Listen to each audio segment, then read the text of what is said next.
These are the iFoo H2 transmitters, and they are really small. They work with HDMI or USB-C, and these are opening the door to a completely lag-free, I'm talking pretty much zero latency transmission of audio and video with no wires.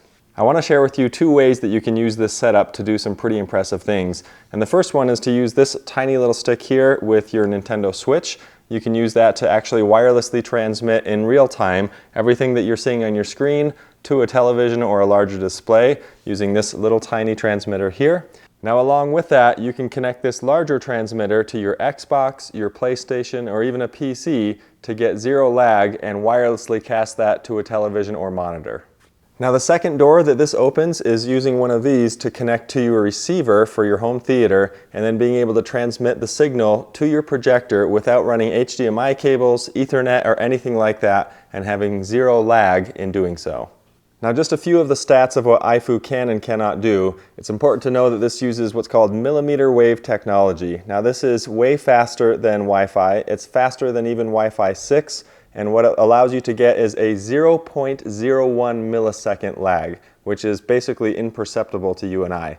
It's like totally real time, like something that you don't even notice at all when gaming or anything like that. So 60 frames per second, no problem, it can handle that. The range on the larger device here is 100 feet, so pretty good range. And then on the smaller one, 20 feet. And it does require line of sight, so the transmitter and the receiver need to be able to see one another.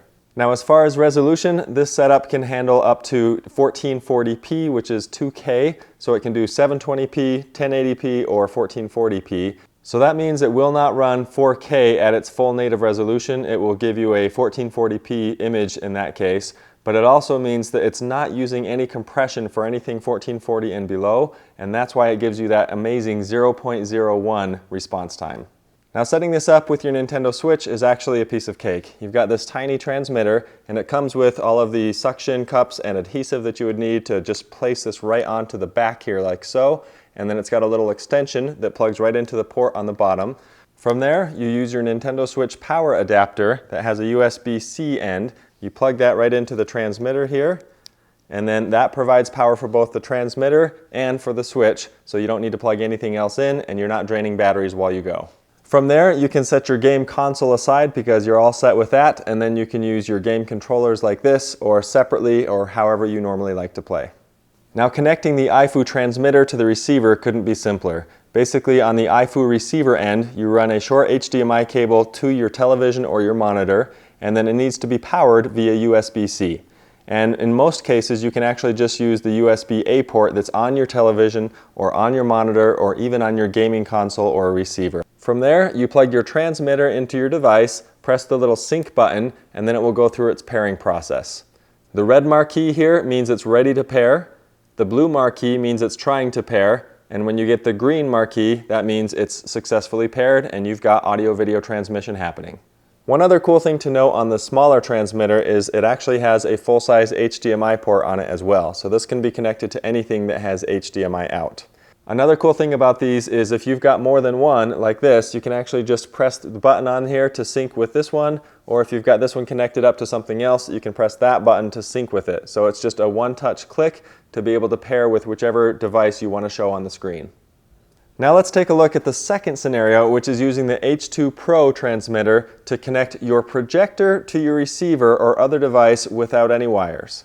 Let's say you've got a projector and you want to be able to mount that to your ceiling or the back of the room somewhere, but you want to have a receiver or your devices or consoles up front or in another location in the room. The missing link here is going to be that HDMI cable or even an Ethernet cable to be able to run your video signal from your receiver or your console up to your projector. Now if you don't have pipes in your walls or anything pre-built in like that, then this is going to be a kind of an ugly setup to be able to have to run that HDMI. And that, of course, is where the wireless signal comes in. So with this, all you need to do is plug in the H2 Pro stick into the back of your source, so whether that's your receiver or a console or something like that, and then set up your H2 receiver to be able to receive it at the projector. Now as long as that source and the projector are within 100 feet of each other and they have line of sight, then you're going to get a crystal clear image up to 1440p at 60 Hz with next to zero latency. That is pretty cool. Now keep in mind, you can of course run an HDMI extender from the back of your receiver or your source to the H2 transmitter to make sure that you've got an excellent line of sight to get this to talk to the H2 receiver near your projector. Now I did a little experimenting with this just to see what it could and couldn't do, and this smaller H2 transmitter with a USB-C port can be plugged directly into your laptop, and it doesn't need an external power supply at that point. It has enough power coming in from the USB-C to both power the device and send the signal. So here's a little experiment. I've got a Blu-ray player connected with the H2 Pro, and you can see it's got a good green connection there.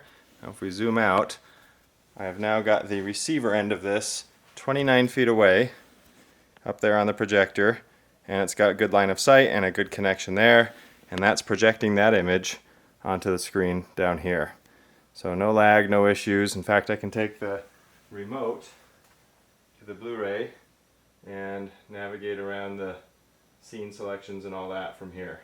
I want to thank iFoo for sending me these early versions of this kit and also for sponsoring today's video. If you want to learn more about the products that you've seen here today, then I've got links in the description below where you can get right to it and see what the prices are, what the options are, and maybe try this out for yourself.